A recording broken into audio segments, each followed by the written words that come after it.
मैं क्या करूं अब? कपड़े सिलवाने के लिए तो कोई मेरे पास आ ही नहीं रहा। सासू माँ ने बिगड़े वक्त में मेरा साथ ढूंढा है।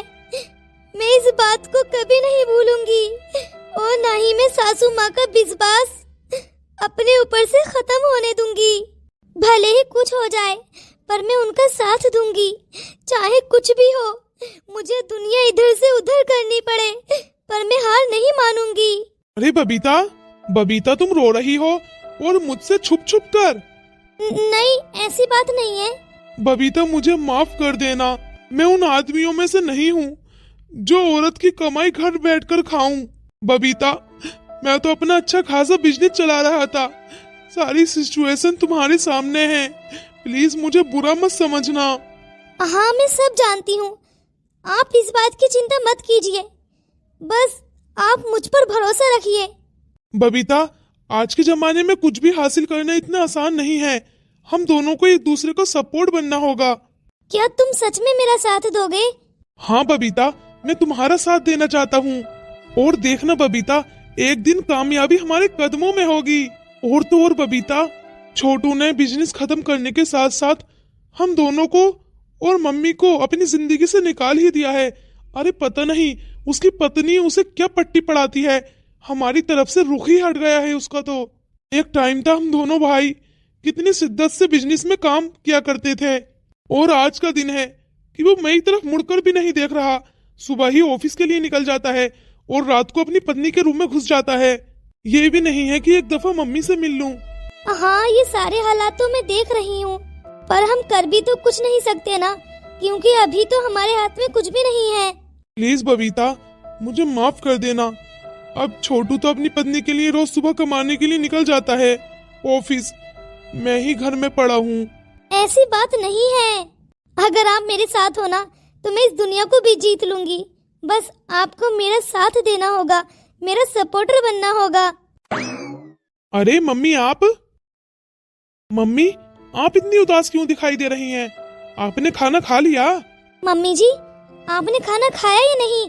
आपकी तबीयत तो सही है ना? अरे अगर मेरी तबीयत बिगड़ी हुई भी होगी तो क्या फर्क पड़ता है? हमारे पास तो मेरे इलाज तक के लिए पैसे नहीं है। जितने पैसे थे वो अब खाने पीने में सारे खर्च हो गए। अब मैं बिल्कुल खाली हाथ हूँ। मम्मी मुझे माफ कर देना, बस कुछ समय और। बहू, ऐसा कैसे चलेगा? तू तो बोल रही थी कि तेरे पास हुनर है, तू सब कुछ संभाल लेगी, पर अभी तक तो मुझे कुछ नजर ही नहीं आ रहा। ना ही तो तेरे पास कोई सिलाई करवाने के लिए आ रहा है और ना ही तेरे पास कोई। मम्मी जी, आप चिंता मत कीजिए, मैं सब संभाल लूंगी। आप बस अपने रूम में जाकर रेस्ट कीजिए। मम्मी जी, कामयाबी दुकान पर नहीं मिलती है कि मैं तुरंत जाऊं पैसे देकर उसे खरीद लाऊं। कामयाबी हासिल करने में हमें कुछ समय लगता है। हाँ मम्मी जी, कामयाबी दुकानों पर नहीं मिलती है जो बबीता तुरंत खरीद लाएगी। हमें समय का इंतजार करना पड़ेगा, तब जाकर हमें कामयाबी हासिल होगी। बेटा, तुझे पता तो है ही, तेरा छोटा भाई हमें खर्चे के लिए भी पैसे नहीं दे रहा, जबकि वो रोजाना ऑफिस जाता है और अच्छे खासे पैसे कमा कर ला रहा है। सारे पैसे अपनी पत्नी को ही दे देता है। यह भी नहीं है कि मेरे हाथ पर एक पैसा तक रख दे। मैं आपकी सिचुएशन समझ सकती हूँ माँ जी, आप चिंता मत कीजिए। बहू, पहले तुम मुझे थोड़ा सा खाना बना दे और थोड़ी सी चाय, और आप दोनों भी पहले खाना खा लो, फिर सोचना। देखो, तुम्हें कामयाबी हासिल करने के लिए मजबूत तो बनना ही पड़ेगा ना। अगर खाना नहीं खाओगे, हर टाइम सोच विचार करते रहोगे, तो ऐसा कैसे चलेगा मेरे लाल? बेटी, तू भी खाना खा ले, चल आजा। हाँ बबीता, ये समय दुख मनाने का नहीं है, हमें स्ट्रॉन्ग बनना होगा। हाँ, चलो खाना खाते हैं।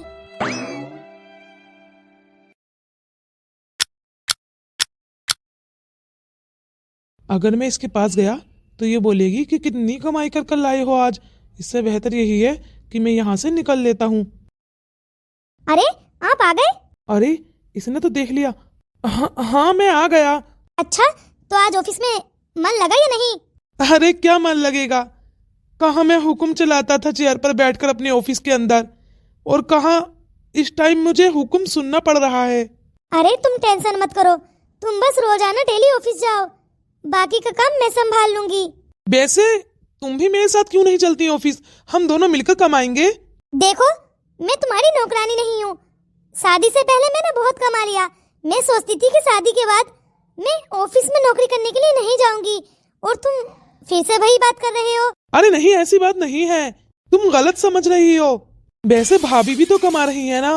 अच्छा, तो तुम ये चाहते हो कि मैं कमाऊं? अरे, औरतों की कमाई में बरकत नहीं होती, मर्द कमाते हुए ही अच्छे लगते हैं।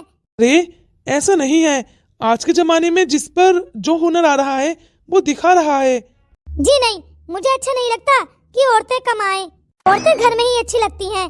वैसे एक बात बोलूं, बुरा मत मानना, तुमने शादी से पहले अपने माता पिता के लिए जो कमाया, तब भी तो आप लड़की थी ना, और अब भी लड़की हो। अब औरत बन चुकी हूँ। अगर शादी से पहले नहीं कमाती तो क्या मेरी तुम्हारे साथ शादी होती? बिल्कुल भी नहीं। दिखावा करना पड़ता है। आज के जमाने में खुद को फ्री दिखाओ ना तो कोई वैल्यू ही नहीं करता। अगर दिखावा अच्छा हो कि हम कामयाब इंसान हैं, हम अपने आप के लिए बहुत कुछ कमा सकते हैं, तो जाकर लोग इज्जत करते हैं आज के जमाने में। अच्छा ठीक है, मैं हाथ मुंह बोस कर कर आता हूँ, तुम मेरे लिए नाश्ता लगाओ। अरे मैं इनकी भाभी की तरह पागल नहीं हूँ कि सिलाई कर कर कर अपने सारे सर के बाल झाड़ लूं। क्या जरूरत पड़ी है सिलाई करने की? अपने पति को ऑफिस नहीं भेजा जा रहा, नौकरी कर लेंगे तो क्या फर्क पड़ता है? इतने दिनों से बिजनेसमैन थे, ऑफिस के मालिक थे। बहू, तेरे हाथों का खाना खाने के बाद तो मैं सारे गम ही भूल गई। अरे, तेरे हाथों में कितना टेस्ट है ना। तुझे पता है, तेरी शादी से पहले जब मैं खाना बनाती थी ना, जितनी चीजें तू डालती है यानी रेमेडी में यूज करती है, सारी चीजें बल्कि दुगनी इस्तेमाल करती थी मैं खाने में, फिर भी वो टेस्ट नहीं आता था। बहू, जो तेरे हाथों में है, अरे किसी ने सही कहा है, अलग अलग हाथों में अलग अलग टेस्ट होता है। अरे मम्मी जी, ऐसी बात नहीं है, मैं तो बस यूं ही बना देती हूँ। अगर आपको सच बताऊं ना तो बस मेरा ध्यान कहीं और होता है और बस हाथ चलते रहते हैं, फिर भी पता नहीं इतना टेस्ट कहाँ से टपक जाता है। अरे बहू बिल्कुल सही बोल रही है, टेस्ट तेरे हाथों से टपक कर हांडी में गिर जाता है, तभी तो हांडी इतनी टेस्टी हो जाती है। माँ जी, आप अपने रूम में जाकर आराम कीजिए, मुझे किसी काम के लिए बाहर जाना है। पर बहू, किस काम के लिए जाना चाहती है? मुझे भी तो बताकर जाना। माँ जी, मैं सोच रही थी मैं आपका नाम ऊपर लिखवाकर और अपना फोन नंबर डलवाकर मैं पर्ची निकलवा लूं, ताकि मैं औरतों में बांट सकूं, ताकि औरतें कॉल कर कर मुझसे अपनी प्रॉब्लम या फिर सिलाई के बारे में कुछ पूछ लें कि मैं कितने सिलाई के पैसे लेती हूँ, क्या क्या करती हूँ, कितने मीटर में सलवार सूट होगा, सब कुछ औरतें अपनी परेशानी पूछ सकती हैं। फिर क्या पता वो मेरे पास ही सिलने के लिए ले आए, और जब कार्ड उनके पास होंगे तो 100% वो मेरे ही पास आएंगी। क्या पता ये आइडिया काम कर जाए। आज के ज़माने में एडवर्टाइज करना भी तो बहुत ज़्यादा ज़रूरी है ना माँ जी। हाँ हाँ बहू, तू जा, मैं अपने रूम में जाती हूँ। चलो, माँ जी ने भी इजाज़त दे दी है, अब मैं चलती हूँ। और सबिता जी ने जो मुझे ऑर्डर दिया था अपने लहंगे का, मैं उन्हें भी दे आऊंगी।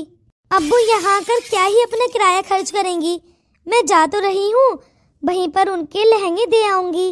अरे इनके पास ऑर्डर भी आने लगे। अरे ये सही बात नहीं है, ऐसे तो ये बहुत आगे पहुंच जाएंगी। मुझे कुछ तो करना पड़ेगा। ये लहंगे की बात कर रही हैं, मुझे इनके रूम में जाकर एक काम करती हूँ, पहले दोपहर की हांडी बना देती हूँ, फिर जाऊंगी, ताकि माँ जी आराम से खा सकें।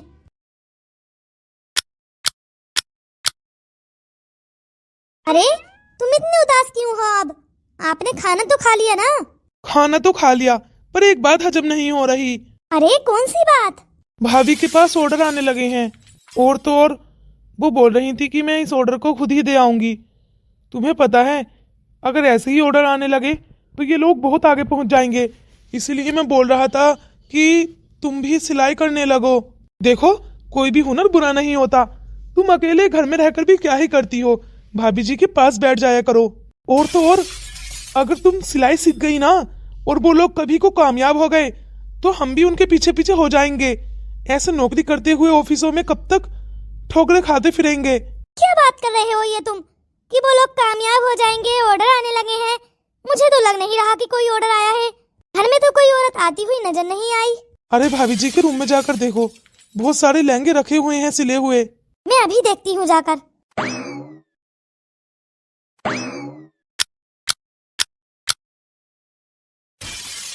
देखा, मैंने क्या बोला था कि भाभी जी ने बहुत सारे लहंगे सिलकर इसमें पैक कर दिए हैं।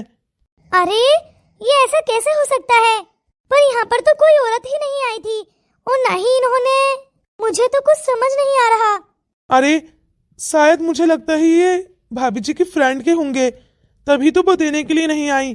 क्या पता शायद भाभी जी ही जाकर उनके घर नाप ले आई हो और वो औरतें यहाँ पर नहीं आई हो। हाँ शायद ऐसा ही हो सकता है। अगर कोई औरत आती तो मुझे नजर तो जरूर आता। तुम्हें पता है मैंने क्या सोचा था? अरे आप दोनों यहाँ पर? भाभी जी? अरे आप दोनों मुझे देखकर हैरान क्यों हो रहे हो? अरे किसी और के रूम में नहीं आए हो, ये आपका अपना ही रूम है। मेरा रूम समझो आपका ही है। ओ मैडम जी, हमें कोई शौक नहीं है आपके रूम में आने का, वो तो बस मेरे झुमका गिर गया था इसका, बस वही ढूंढ रहा था। सोने का है ना, इसलिए बहुत जरूरी है ढूंढना। क्या सच में तुम्हारा सोने का झुमका खो गया? तो मैं मदद करती हूँ आपकी ढूंढने में। कोई जरूरत नहीं है ढूंढने की, हम खुद ढूंढ लेंगे। अरे हमारे 4 हाथ पाँव हैं, तुम्हारी जरूरत नहीं है हमें, हम खुद कर खा लेंगे। तो फिर ठीक है, चलो यहाँ से। देवर जी, अरे इन्हें क्या हुआ? मैंने तो बस, चलो कोई ना, मैं ये सेट दे आती हूँ।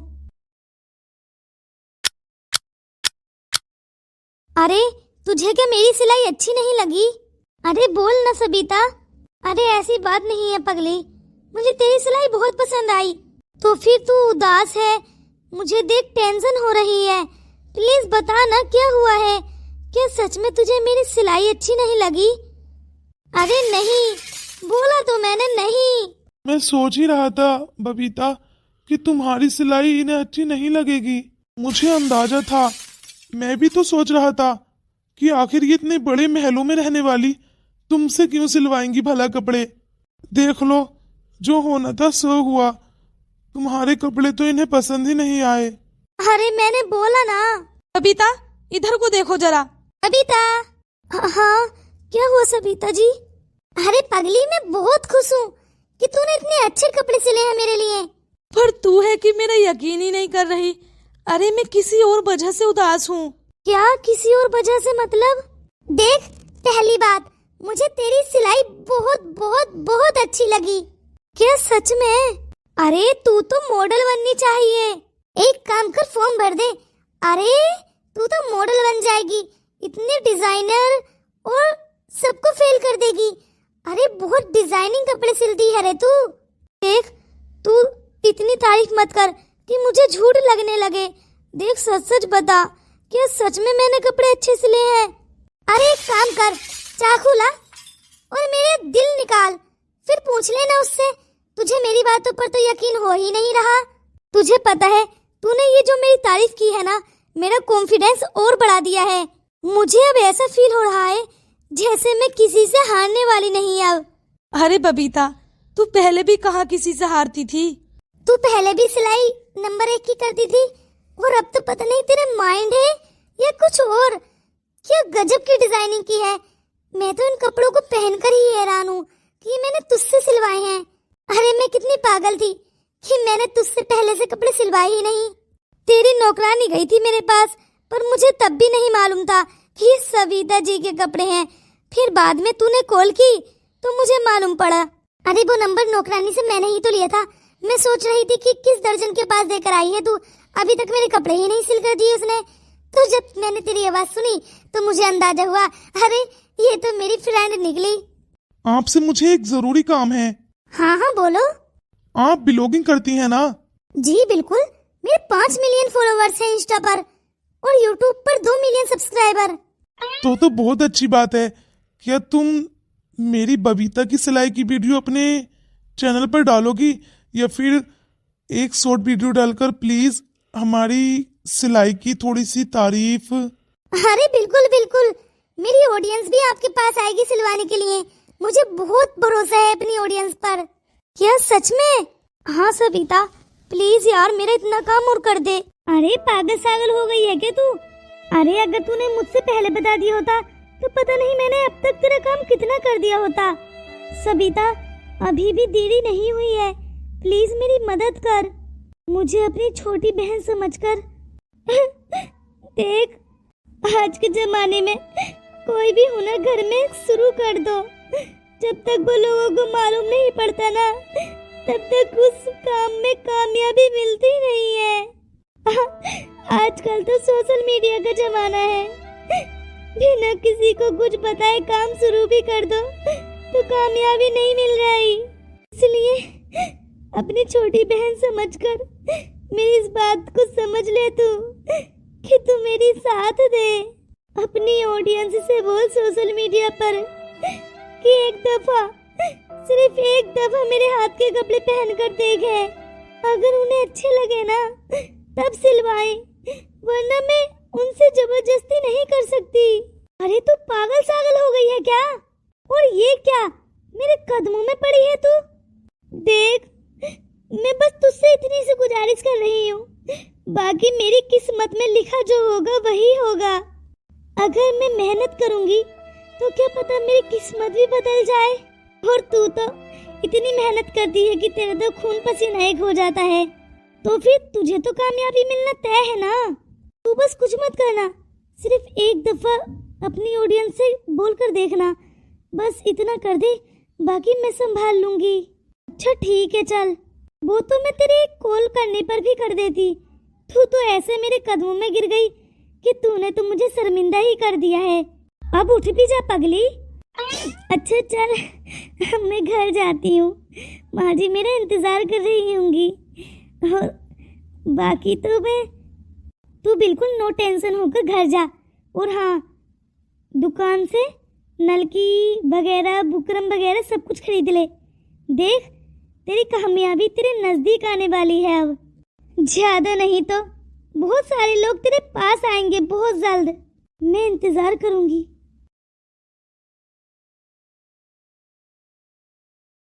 अरे ये बबीता जी कहाँ हैं? अरे बेटा आप कौन?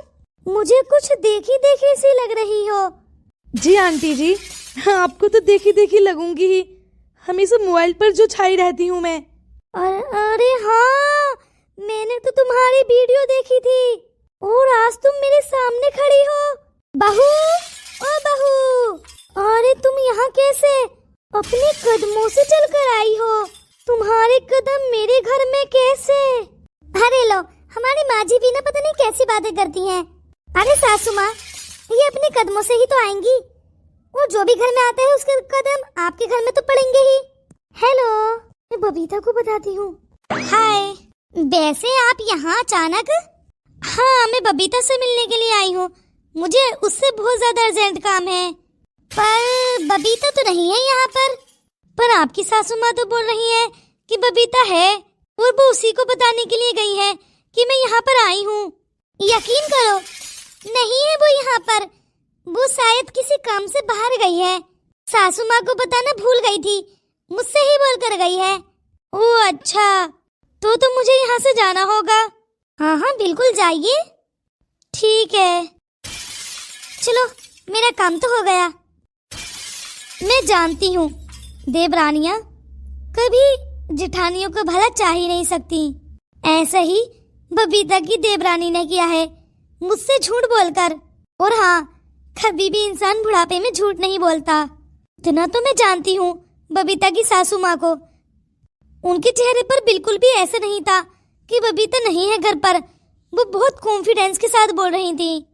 मुझे बबीता के रूम में जाकर देखना होगा कि आखिर वो है या नहीं, तब जाकर मुझे सुकून मिलेगा।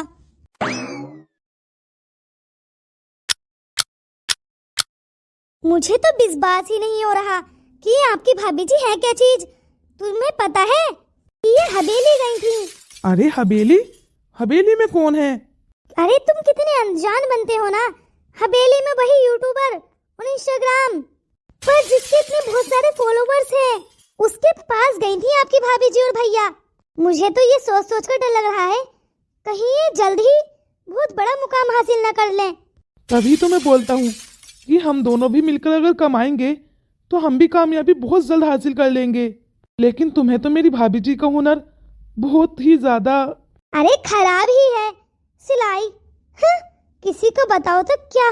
ऐसी बात नहीं है, तुम्हारी सोच गलत है। तुम कब से अपनी भाभी की तरफदारी करने लगे हो? देखो, अगर मैं बोलूंगी ना कि रात को दिन है तो दिन बोलना होगा आपको। अरे इतना तो दिमाग है मेरे पास, मैं ऐसे कैसे रात को दिन और दिन को रात बोलूंगा। ठीक है तो फिर मैं बैग पैक कर लेती हूँ और जा रही हूँ अपने घर। अरे ये भी भला कोई बात है? अगर तुम्हें गुस्सा आ रहा है तो किसी और चीज पर निकालो। मुझसे उल्टी सीधी बातें कर कर तुम्हें क्या ही मिलेगा। देखो, मुझे बहुत गुस्सा आ रहा है। ऐसे तो बहुत सारे लोग इनके पास आएंगे तो ये बहुत जल्द बहुत आगे बढ़ जाएंगी। मैं ऐसे चैन से बैठने वालों में से नहीं हूँ, मुझे कुछ तो करना पड़ेगा। आखिर तुम्हारे दिमाग में चल क्या रहा है? यही कि अगर कोई भी कपड़े सिलवाने के लिए आएगा तो मैं उसे आपकी भाभी जी तक नहीं पहुंचने दूंगी, बीच में ही सब कुछ खत्म कर दूंगी। पर अरे ये तो पागल हो गई है, इसे ऐसे नहीं करना चाहिए।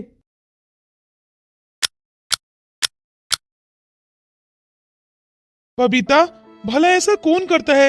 इतनी टेंशन नहीं लेते। मैंने सबिता जी से बोला था कि वो अपनी ऑडियंस को बताएं कि मैं सिलाई करती हूँ। क्या पता उनकी कुछ ऑडियंस जो हमारे आसपास के इलाके की हो, वो मेरे पास सिलाई करवाने के लिए औरतें आ सके। अगर ऐसा हुआ ना तो हम कामयाब बहुत जल्द हो जाएंगे, वरना आस पड़ोस के लोग तो हमेशा जलते हैं। कोई भी मुझे सिलाई करने के लिए कपड़े ही नहीं देता। अरे बबीता बहू, तूने टेंशन ले लेकर अपनी तबीयत तक बिगाड़ ली है। इतनी टेंशन नहीं करते। अरे जो लोग जल रहे हैं जलने दे, तुझे टेंशन करने की जरूरत नहीं है। और तुझे एक बात बताऊं, सबिता जी तुझसे मिलने के लिए आई हैं। क्या माँ जी आप सच बोल रहे हो? अरे बहू, तेरी सास कभी झूठ बोलती है? बबीता, अरे आप यहाँ? क्यों? मुझे देखकर आपको अच्छा नहीं लगा क्या? तो मैं चली जाती हूँ। अरे नहीं नहीं सबिता जी, ऐसी बात नहीं है। मैं आपको देखकर बहुत ज्यादा खुश हूँ। पर ये बबीता को क्या हुआ है? बबीता, तुम्हें क्या हुआ है? तुम यहाँ पर बैठो। क्या मैंने जो तुमसे काम बोला था वो कर दिया? सबिता जी इतने दिनों बाद मेरे घर पर आई हैं। मैं इनके लिए नाश्ते के लिए बहुत सारा सामान लेकर आता हूँ। अगर कम सामान लाया तो हमारी तो बेइज्जती हो जाएगी ना, कि हम इनके नाश्ते का भी इंतजाम नहीं कर पाए। और मेरे पास इतने पैसे भी नहीं है कि मैं स्पेशल नाश्ता ले आऊं। अरे आप रुकिए। जी? हाँ, आप कहाँ जा रहे हैं? वो मैं सविता जी, जाने दीजिए ना। आपके खाने पीने के लिए बस कुछ सामान लेने के लिए जा रहे हैं। अरे नहीं नहीं, मुझे मीटिंग के लिए निकलना है, मेरे पास समय नहीं है। मैं बस एक दो बात कर निकल ही जाऊंगी, आपको कुछ लाने की जरूरत नहीं है। पर बबीता, मैंने अपनी ऑडियंस को बता दिया है और बहुत सारी ऑडियंस ने मुझे कमेंट्स कर कर बताया कि मैं आपकी लोकेशन बताऊं। क्या सच में? हाँ बबीता, चिंता करने की कोई बात नहीं है। मेरी ऑडियंस बहुत विश्वास करती है मुझ पर। देख लेना, बहुत सारे लोग हैं जो तुम्हारा एड्रेस लेकर पहुंचने ही वाले होंगे। पर बबीता, तुम्हारी तो तबीयत बिगड़ी हुई है, तुम्हें हॉस्पिटल जाना चाहिए। नहीं, मुझे कहीं नहीं जाना, मुझे बस अपना बिजनेस तैयार करना है। मुझे बस एक बार कामयाबी मिल जाए। मैंने बचपन से सपना सोचा था कि मैं अपने इस हुनर को दुनिया के सामने जरूर लेकर आऊंगी। अब बस वो समय आ गया है। हाँ बबीता, लगे रहो। अगर मेरी ऑडियंस बहुत सारी आपके पास आएगी तो तुम ऐसे ही करते करते धीरे धीरे बहुत बड़ी दुकान खोल लोगी, और फिर छोटी सी शॉप के बाद एक बड़ा सा शोरूम, और तुम उसकी तो मालकिन बन जाओगी। अरे देख लेना, एक दिन तुम बहुत बड़ी डिजाइनर भी बनोगी। क्या सच में मैं ये सब कुछ कर पाऊंगी? हाँ बबीता, तुम बहुत हिम्मत वाली हो। ओह नो, बहुत लेट हो गया है, मुझे जल्द से जल्द पहुंचना होगा। बबीता, बस तुम अपनी कामयाबी पर फोकस करो। और हाँ, मुझे ऐसे लगता है तुम्हारे दुश्मन भी बहुत हैं, वो भी इसी घर में। मैं चलती हूँ अब। अरे बबीता, मैं कब से बोल रहा हूँ कि हॉस्पिटल चलते हैं। अरे ये सबिता जी तो यहाँ नहीं, मुझे नहीं जाना। क्या पता लोग कब आ जाएं हमारे घर पर और मैं यहाँ नहीं मिलूंगी तो उनका ट्रस्ट टूट जाएगा। देखो तुम फीवर की दवाई मुझे ऐसे ही ला दो या फिर डॉक्टर को यहीं बुलाओ, मुझे कहीं नहीं जाना। मुझे पता है मेरे बहुत दुश्मन है, खासकर मेरी देवरानी। वो क्या पता लोगों को मेरे तक पहुंचने दे या ना। मुझे इस बात का खास ध्यान रखना होगा। जंग में दुश्मनों पर ध्यान तो रखना ही पड़ेगा, वरना वो पीठ पीछे बार कर देगा। हाँ बबीता, ये बात भी है। जब तक ये दवाई लेकर आएंगे ना, तब तक मैं आराम कर लेती हूँ, फिर मैं बाहर गेट पर पहुँच जाऊंगी।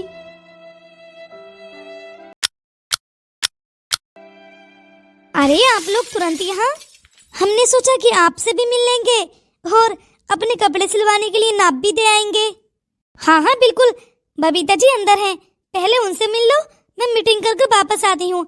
आप लोग मेरा यहीं पर इंतजार करना। हाँ हाँ ठीक है, चलो चलते हैं। अरे आप लोग कहाँ जा रही हैं? कपड़े सिलवाने के लिए। किससे? अरे यहाँ पर बबीता नाम की एक लड़की रहती है, यानी उसकी शादी हो चुकी है, पर मेरे सामने तो वो लड़की ही है। बहुत डिजाइनिश कपड़े सिलती है, ऐसा हमने अपनी सविता जी के चैनल्स पर देखा था। उन्होंने कल ही वीडियो अपलोड किया था, उन्हीं के भरोसे हम यहाँ पर आए हैं। देखो शायद तुम्हें गलतफहमी हुई है, यहाँ पर कोई बबीता नाम की लड़की नहीं रहती। अरे अभी तो सविता जी हमसे मिलकर गई हैं, वो बोल रही थी कि इसी घर में चले जाओ। ओह शायद उन्हें गलतफहमी हुई होगी, वो तो कहीं और जा रही थी। मुझसे भी तो मिली थी, बोल रही थी कि बबीता का घर बताओ। मैंने बोला यहाँ पर तो कोई बबीता नहीं रहती। देखो अगर तुम्हें बबीता के पास पहुँचना है ना, तो उसका घर ढूंढ लो और न मिले तो अपने अपने घर चले जाओ। ऐसे बहुत से लोग आते हैं जो चैनल्स पर अपनी तारीफ करवाते हैं, चैनल्स वाले को पैसे देते हैं, और ऐसा नहीं है। हमारी सविता जी बिना किसी भरोसे के ऐसे ही किसी को सपोर्ट नहीं करती। हाँ हाँ बिल्कुल, हाँ मुझे भी जितना पता है ऐसा ही है। पर आप हैं कौन? अरे मैं तो आपके सामने खड़ी हुई इंसान हूँ। ओह शायद तो गलतफहमी हुई होगी। हम देखो गलतफहमी हुई है, यहाँ पर कोई बबीता नाम की लड़की नहीं रहती और न ही यहाँ पर कोई कपड़े सिलता है। मैं तो तुम्हें बता रही हूँ, बाकी तो फिर आपकी मर्जी है। चलो फिर चलते हैं यहाँ से। ये क्या, इन्होंने तो सारे लोगों को भगा दिया। मेरे अपने ही मेरे दुश्मन हैं। ये मैंने सोचा भी नहीं था कि एक समय ऐसा आएगा कि मेरा छोटा भाई और इस घर की बहू ही दुश्मन बन जाएंगे। ये बहुत बुरा कर रहे हैं ये लोग हमारी किस्मत नहीं छीन सकते। कोई बात नहीं है, आज इन लोगों को भगा दिया है, एक न एक दिन मैं अब बबीता को क्या बताऊंगा। बबीता सही बोल रही थी कि हमारे बहुत दुश्मन हैं, पीठ पीछे बार कर सकते हैं। वही हुआ, 4 लोग आए थे। अगर 4 लोग कपड़े सिलवाते तो 4 से 8 हो जाते, 8 से 16, 16 से 32, ऐसे ही हमारे साथ बहुत सारे लोग जुड़ जाते। पर कोई बात नहीं है, मैं बबीता को हार नहीं मारने दूंगा, मैं अपनी मेहनत जारी रखूंगा। दोस्तों अगर आप थर्ड पार्ट देखना चाहते हो ना, प्लीज जल्दी जल्दी कमेंट्स करो।